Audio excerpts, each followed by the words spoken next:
Schedule builders, the purpose of this video is to show you how to run the student request tally report. The main purpose behind this report is to see how many students or how many requests each student has, if they have any, or if you're looking for any students who are missing.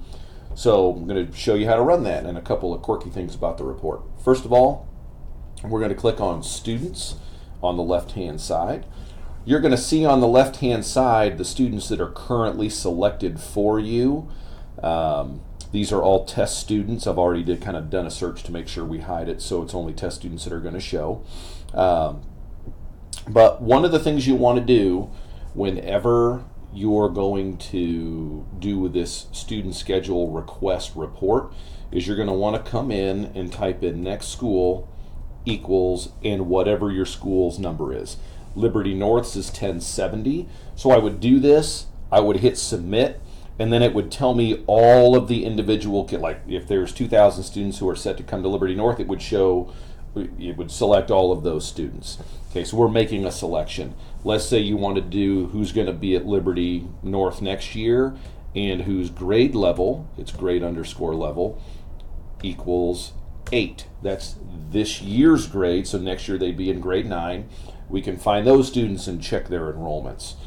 What I am going to do is do next school equals 1070 last underscore name contains SRC, and this is going to find us our students that we already have on the left hand side. So this is what you get once you run that report. Obviously mine was very specific to get the test students, but you could do grade level, you can do different searches so you can check on different groups.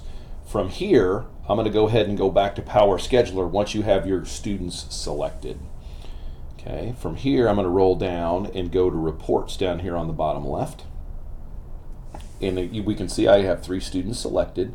You would have either no students selected if you just came straight here, but I don't recommend that for this report. From here, we're going to come down to the student request tally. I'm going to click on that. Now it gives us an option, students to include the selected students that we just searched for, or all of the students who are set to be in this school next year. With this report historically has not been accurate. It has a hard time differentiating between who's next school set to 1070 and who's currently sitting at 1070. So if you want to run it for all your students, you would have done next school equals your school number. This number and this number would match if it was the total population coming. You always want to run this report with a selected group of students. From here, I'm going to hit submit, and the report's going to run. And now I'm going to see these are the students. If there's 2011, this would run all the way down the screen. What percent are they scheduled? Well, we haven't built a schedule and loaded students into it yet, so they're all going to say 0. How many primary requests do they have? Okay, that'll vary between however, the minimum number that you're going to let a student sign up for, and depending on what courses they take, that number is going to vary.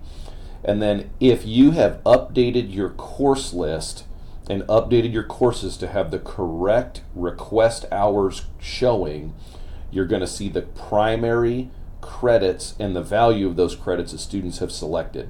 This should range between 0, meaning they didn't put any requests in, and a maximum of 7. If it's over 7, they have too many requests, or one of your courses is not set up correctly.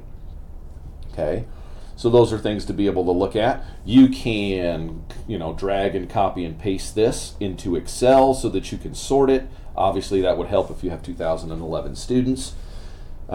You can see if these students have alternates or not. Whenever I run this report, I tend to ignore anything past right here because for planning purposes, we're interested in primary requests.